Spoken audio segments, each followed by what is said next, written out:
All right. Well, welcome to everybody. Shalom and namaste. I hope you guys are feeling very well on this time. I'm gonna just take a little time tonight. I know every one of you are partying and you want to go do all the party thing and get drunk and wreck your car and all that good stuff. So I don't want to hold you up from that. I mean, obviously you must create your own world. So.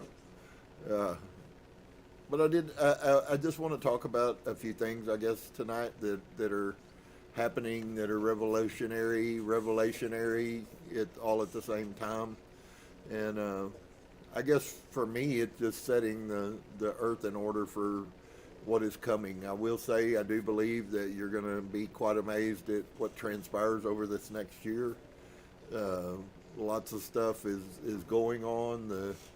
The crumbling of many things in our society that are now causing chaos, and I suspect in some ways some will get worse and some will diminish and blow away like the dust. Uh, we've encountered so much over the last while, so much. Uh, the absolutely mind-boggling truths that are now coming out and being revealed. Uh, the whole picture and the whole concept of all that Mary is bringing, and many of the other pieces that maybe still haven't been able to be, at least I haven't been able to broach and address them in a way that I think I would feel really comfortable about.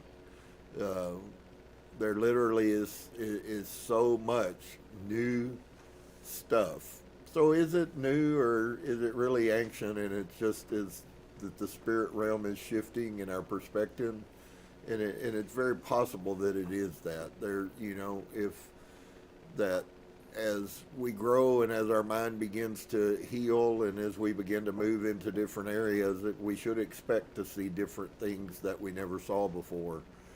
Uh, I don't know about you guys, but the stuff that I shared with you, the book of Mary, and I've found several corroborating pieces that go with the Gospel of Mary, and other documents outside, some of which I've talked about, some of which I really haven't. Uh, that the concept and the teaching, it's so sad that for many people it is so difficult to leave behind the lies and the paradigms that were given to you by your mother and your father and your grandparents and the school and the church, uh, and yet for some they're never gonna be able to release those. And so I hope that you're one of those people who can find it inside of yourself to be open enough minded to recognize. I'll just give you an insight. The book of Revelation is a crock. Okay, it's not the truth. Uh, we're not headed into an ending, although that will happen. But the more appropriate spiritual outlook is to begin to be excited about heading into a new beginning, and that's been told for thousands and tens and hundreds of thousands of years that this day was coming, this time in which we live in. And so I hope you guys, if you're hearing and if you're getting pieces, little by little. How many of you have thought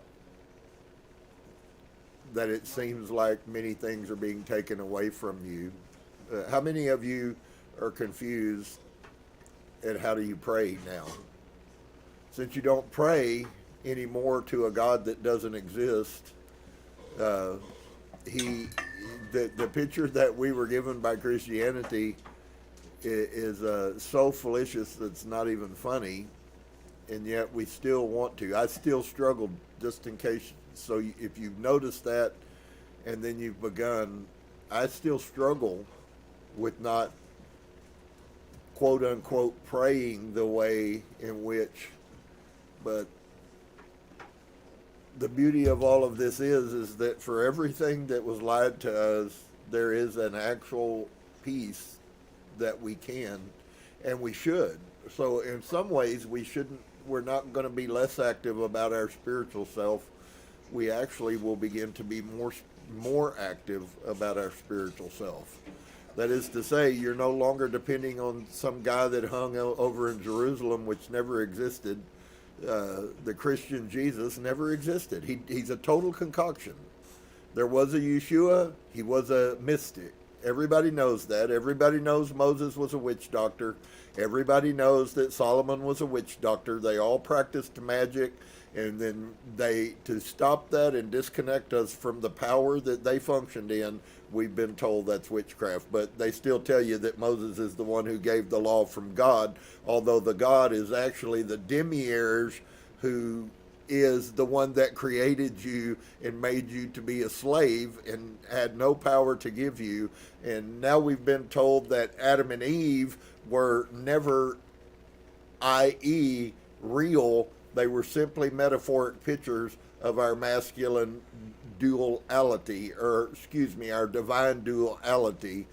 And my gosh, if anybody's listening out there, if you can get any of this, you're freaking amazing, okay? This is the most difficult, simple, complex thing that you'll ever do in your life, is to care about your spiritual self. And so as we begin to, maybe you've had struggles with, as I said earlier, how do you pray? How do you pray? You know, I heard the verses that I've shared and shown you guys what he was really saying. I heard those verses in Christianity. And I always wondered, well, he said this and yet nobody believes it. How do you deal with this? You know, Obama made fun of the teachings of Yeshua because he knew Christians have no answers for those questions, because there is no answer for them. They're not real. And so as we hopefully begin a new year, I do believe it is going to be full. I don't think it's going to be full of fright. In fact, I think in some ways it's going to be overwhelmingly, amazingly magnificent. I think that those that are truly in their heart desirous to know who they are. So maybe for you haven't really begun very much the whole concept of conscious revelation that you are not the human you. I'm not this human body is not speaking to you tonight. It's what you get to see, but it's not me. And so that really freaks a lot of people out when I talk to people, because they hint the spiritual truth. It resonates with them as being spiritual truth, but it's so foreign to what their picture of the world is. If you view yourself as a human, you will be a human. He told you that this last week. He told you that if that's how your picture of you is, that's how you will stay. And I don't believe that there's many of you that want to necessarily stay that way. And so as we begin to journey, I hope you guys will hang, those of you. I hope you'll open your mind. I hope you'll open your heart. I would encourage you that you maybe look at the different forms of meditation and how you might be able to function in those. Sometimes the meditation and the reflection is a state that you move yourself into. And sometimes we need to just sit in a dark room and be quiet. It's not one or the other. All of those things are conducive to our soul and our coming to understanding of our soul. There's a couple of things that have become really, really big lately, and one has to do with how we actually do pray. And for those of you who know that I've always been trying to look forward and move ahead in the manifestation as far as prayer goes. And I never was comfortable, and I told you guys that many times. Little pieces and glimpses would come, and I would say, well, what they're telling you is not reality. And so it's quite amazing when you put this piece together, that you're not a human, that you are a spirit, but that human job is to allow it to step out of the way so that your higher self can come out, and then to find out that in fact the conversation that you're supposed to be having is with your higher self. That your higher self is God. It's in you, your hope of glory, the Christ. Now, I've encountered some things, and they're so deep that I think it'll be a while, but I do want you to know many of the things that have to do, that are tied to religion and Christianity, many of those things are even more metaphoric than we ever had a clue of. Just so you know. Mary is the essence. The picture of Mary is the essence of the feminine, and the picture of Yeshua is the essence. But as far as the Christ goes, that's actually something that goes on inside of you. It has nothing to do with him. And as we go, I'm going to share with some of you guys more and more practical things that you can actually do and take advantage of in your quiet time. But just so you know, the picture of the journey is all about your Kundalini awakening inside of you, and the chrism. And I have been talking little pieces about this as I continue the journey, but actually every month, so this was quite shocking to me, every month there is a specific time for us in a couple of days that will be really potent every month of our life, in which meditation and allowing what is Christ, the chrism, the anointing, is actually a fluid that your body produces that comes and goes down your spine, and it hits your sacral, your sacred. Sacral actually comes off of the concept of being sacred. Your abdomen area is a sacred place. It is the temple of the Holy Ghost. And so as these things happen, then that liquid, the Kundalini, works itself back up into your brain, into your pituitary, into your pineal gland, and actually does really some marvelous things. The problem is nobody knows about this except people who are really deep into meditation, and most people are scared to even tell people about the Kundalini because it has as many bad side effects if you misuse it as it has good side effects. The most potent thing that's been given to the human body is also, if you use it wrongly, will destroy you the same way it will heal you. And that happens every month, and you have the privilege, if you choose to move into meditation in that time and see some amazing revolutionary. It's not colors, friends. If all you think that spirituality is seeing colors, you might as well get a hit of acid. In fact, most of the time it has nothing to do with that crap. That's what they're trying to sell you. This message, this thing that's going on in the world isn't about any of that. It's about you. And that's why only some will make it. It's because they were the only ones who cared about themselves. You must love yourself as you love your neighbor. And so my intent for the new year is that little by little, I'm able to bring some of these things in that you might see them, and not only see them, but see them, and then begin to practice the acts that bring these things into manifestation. And so there will be a little shifting. I think I kind of sense that. It's going to get deeper, and it's going to get deeper real fast. And for some people that are very surface, it's going to be really hard to understand, maybe even scary. But we're short on time, if you would. And so I just want to encourage everybody that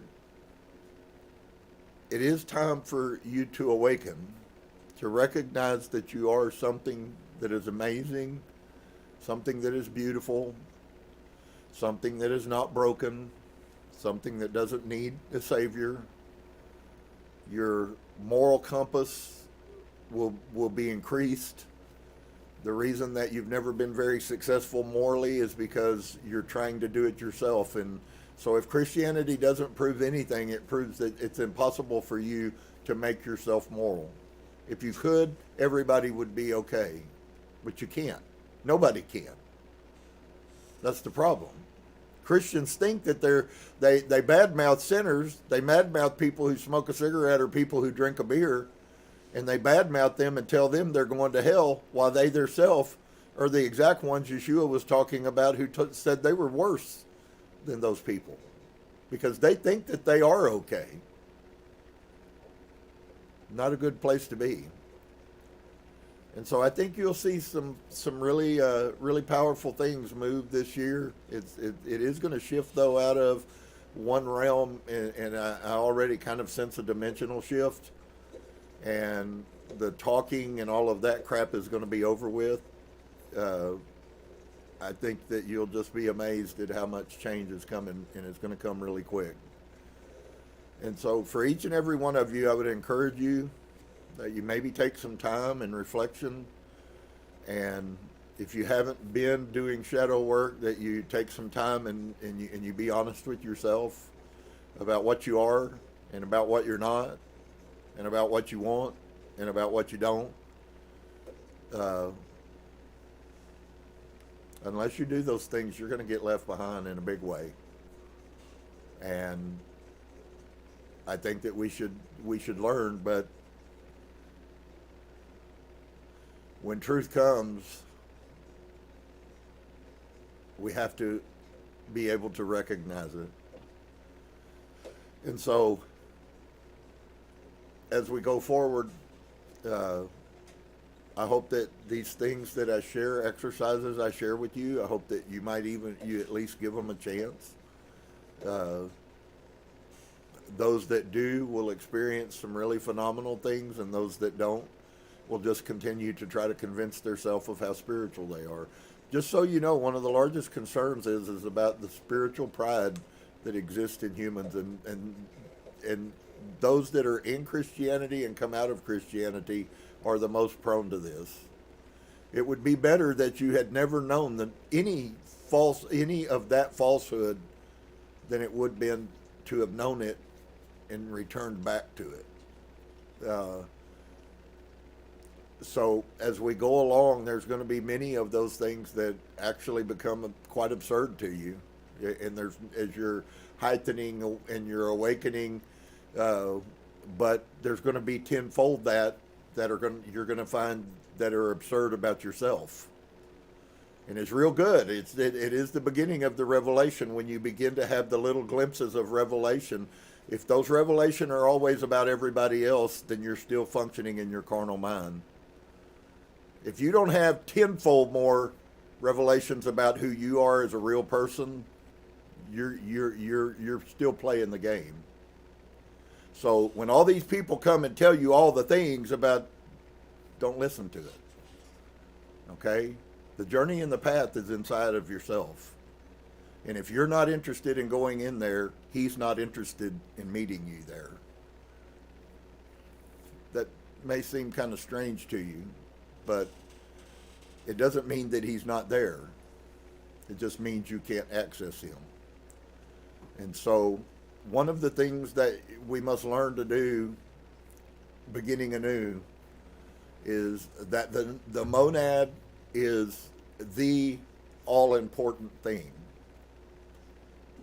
Who Yeshua would have called the Father was the monad. And the only way to get to the pleroma is through the monad. And you must engage with the monad. The monad is that which gives you power. The monad that is that which gives you insight. It is the threshold, the doorway that the higher self will go through to reach, if you want to, the heaven. It's actually the pleroma, the place of rejoined light. And so those things are really important. You should be speaking these things over yourself every day. And of course, it's always funny because people go, "Oh, well, I never knew." And so what? If somebody don't tell you, then you're gonna what? You're gonna continue on, and you're not gonna do anything with it. On the other side, if somebody tells you and you choose not to listen to, then there's no hope. And so it's really funny how prideful people are when it comes to this stuff. And They have no knowledge, but they have all the answers. Be very careful about that. Because the first point is none of us have all of the answers. We may have some of the answers, and in some situations, people have lots of answers. But there are so many pieces that we have yet to get to see, although we will. We have seen them in the past, but the remembering of them. So remember this concept that you are supposed to be in the awakening is the journey, first off, that you recognize that there is more, and there is more to you. And I've seen this happen many times. You know, Yeshua told us this past weekend that you can never be in the light if you do not go into the dark. And I know that some of you may not understand what's really going on there, but there was more than one significance as to why he was around sinners and strangers and sick people all the time. And he's actually giving you the whole thing was a metaphoric teaching. If your eye be single, if your light is darkness, those are all metaphoric teachings, and they all have a lot of really significant pieces that can help you. I hope to look into all of those with those people who are interested in looking at them. But please do yourself a favor and recognize that if you don't consciously fight spiritual pride, you're going to end up in it. And if you end up in it, it's going to really, really devastate you. It really is a true statement that you're not any better than anybody else. And you never have been, nor will you ever be.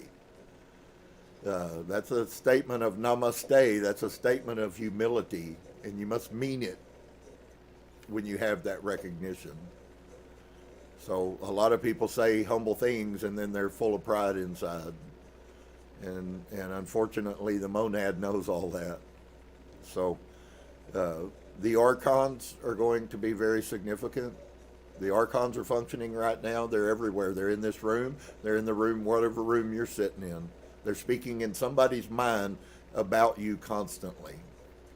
And they're also speaking to your mind constantly. And they play on the whole spiritual pride concept a lot. They find prideful people and then they just keep them full of pride, and the person destroys theirself.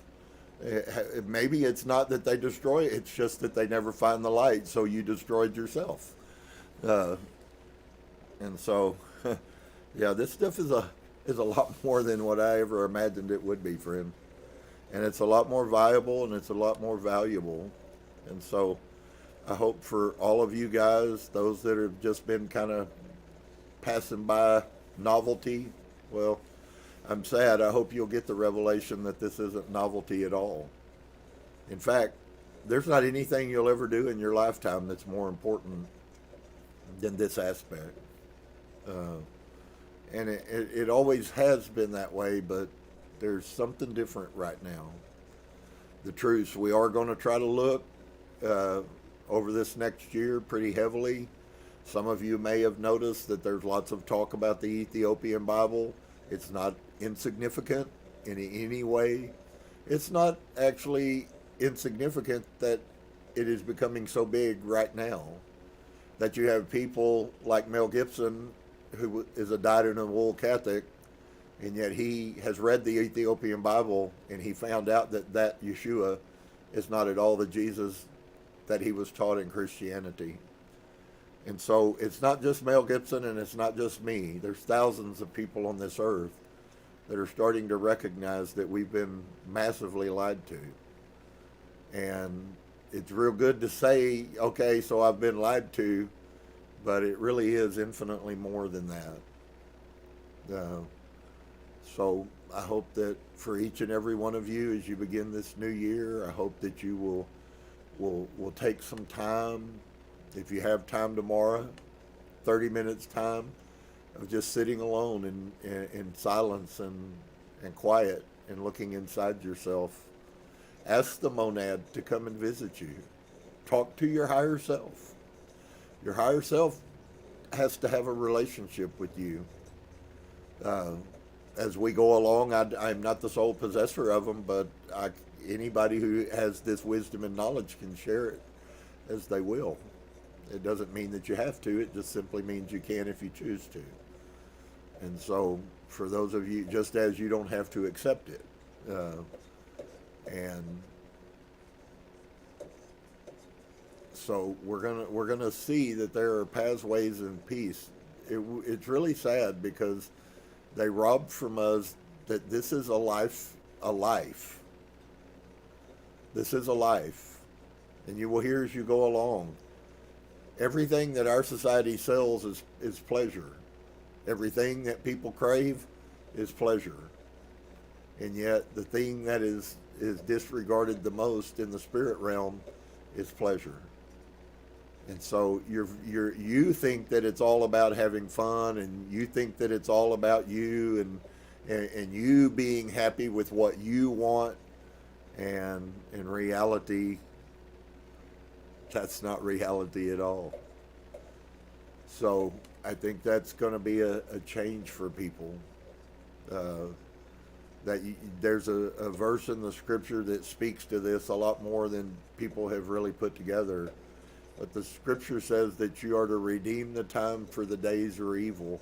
And then Paul tells us in another place that we are to be circumspect, not as fools, also redeeming the time, for the days are evil. Circumspect, not as fools. You might want to go look that word up if you don't know what circumspect means. It'll really surprise you. There is no time for you to let your guard down. There's no time for you to play. This is serious business. And if you're okay with continuing on this low frequency journey, then by all means continue to live a life of pleasure. But if you're interested in reality, you're not going to ever find it through the plane of pleasure. You'll never find it. It doesn't exist. Better that we should learn what it means to be calm and peaceful inside in every situation. And I know some of you are very much trying to let that loop function. Just continue. It's not a quick journey. It's not an easy journey. None of this changing your mind, changing your thoughts, changing your precepts is never easy. It's always difficult, and it always requires everything of you, because you can talk yourself out of it even when nobody else can. You will quit because you said so, even when other people tell you you should stop. And so it puts a unique situation. It's really been quite amazing to me to watch the ludicrousness of being 20 plus years as a Christian pastor, and to watch the ludicrousness of the people who touted themselves to be the spiritual giants. That God should need us to shake like chickens and roll on the floor somehow, and that was spiritual. It's absolutely mind-boggling. It's horrifying, but it's mind-boggling. And so, as we move on, I'm gonna bring more corroborating evidence, and I realize that I'm looking from a place that y'all guys, many have no knowledge of, and I am gonna do my best to expose it to you, because that's what opens the door. As higher conscious comes, you're now obligated to function at a higher realm, and that moves past yourself and into other people. That's why most will never grow, because they only care about themselves. And that's not, you can't fake that. You cannot fake that. And your heart knows you can say all the words and you can do all the things externally that you want to. And none of that is real if it's not real in the heart. And so I think that would be, if I termed the year 2026, I would give it this prophetic statement. 2026 is going to be a year of the real. It's going to be a real of the revelation, both of what we are and what we're not. And so you must be willing to accept both, what you're not as well as what you are. And for many people, that's going to be more than they can bear. I assure you, you can expect that. All of these speakers, all of these ancients for the last 20,000 years who have told people the rules and the law and the manifestation and what functions, And what is going to function, that only those who raise their higher vibration will that there's going to be a dimensional shift, and there's going to be two earths, and that there's going to be people on this earth functioning in one dimension and people functioning in a totally different dimension, and they will never interact with each other. They'll never see each other. Science is starting on a breakneck pace to prove the very things that Helena Blavatsky was complaining about in her book about the people of science. People of science are becoming more spiritual than so-called people who are spiritual, because they're seeing these truths begin to manifest. And so I hope you'll understand that, along with being a time, it's going to be a time of manifestation. That's certainly something that's amazing and wonderful. I hope all of you will not in any way let any words I say be used in fear, because none of them are, because all of us have an opportunity. We have an option to opt out of all of those negative things and opt in to all of the positive things. But sometimes positive things to people with no understanding look negative, and that's often the case. Yeshua didn't say run when you're around people that you don't like. He said you stand in the middle of them. That's the only way your light can be seen. And many of you don't know that Source said to me that I was to be the light that he could see. And it just absolutely, with what I've learned in the last 3 months, blows me away what that really means. You couldn't make me not believe it. You don't have that power. I know what he said. And so I hope that you guys will move into that, and I hope that you will embrace that as we go into this amazing year. I hope you'll open your eyes. I hope you'll open your heart. I hope you'll love like you've never loved, give like you've never given, been like you've never been, and do what you have never even dreamed that you could possibly do. Because the groundwork has been laid for us to accomplish that. We can be the ones that fulfill the words of Yeshua the mystic when he said that these signs and greater will you do. I've been living my whole life in Christianity, and I've been dreaming of that day. That's been one of my never-ending, overwhelming dreams, is to watch the universe be fulfilled in fullness. And so while you're being distracted by your cell phones and all the things that you do, and while you're mindlessly sitting and mindlessly walking every day, don't forget that that's not you. And hopefully the path will turn on for you, and you will begin to see that there is an amazing world out there that has been hidden from us. But we do have the access to it if we choose to. So I'm gonna be done. I think I've said all I just really wanted to warn you, bless you, share with you. I know that those are going to do what they're going to do, and those that can see, and the others can't and won't. And I realize all those things are real. So I hope that you will take advantage of what's been gifted, what we are, and you will begin to remember, even if it's in little glimpses, the times in the past when you could see what you can't see now, and you knew what you don't know now. If you desire it and seek it, you will find it. Just make sure you keep it real. And so sometimes if you don't know what real is, that's a little difficult. But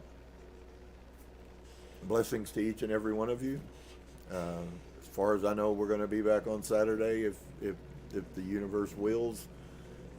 We are hopefully going to have some music again. I've been missing that. I'm so amazingly excited about that aspect, and I hope you guys will be blessed too. And I do hope tomorrow that you'll spend some time and take use the things that I've been sharing with you. What about reflection? Maybe it's time that you just sat and were quiet and reflected on all the blessings, reflected on how far you've come. One of the greatest blessings that we can do is have our times of gratitude. And I don't know how many of you encounter it, but Friends, wow. Gratitude is an amazing thing. Being thankful for all that the monad has opened to us. Take the time, though, I think, on many levels. Seek your higher self. Be quiet and let the higher self speak to you. You'll be amazed at how much you don't know and how quickly you can learn. Invite the monad into your life. The acknowledgement of it doesn't mean that he's real. It means he is becoming real to you. He's always been real, but maybe not always real to you. And so, take the time to love yourself. Love other people for sure, and take the time to love yourself. Shalom to each and every one of you. I hope that we will see you back on Saturday at 2 o'clock. Ahopmo. And until then, namaste.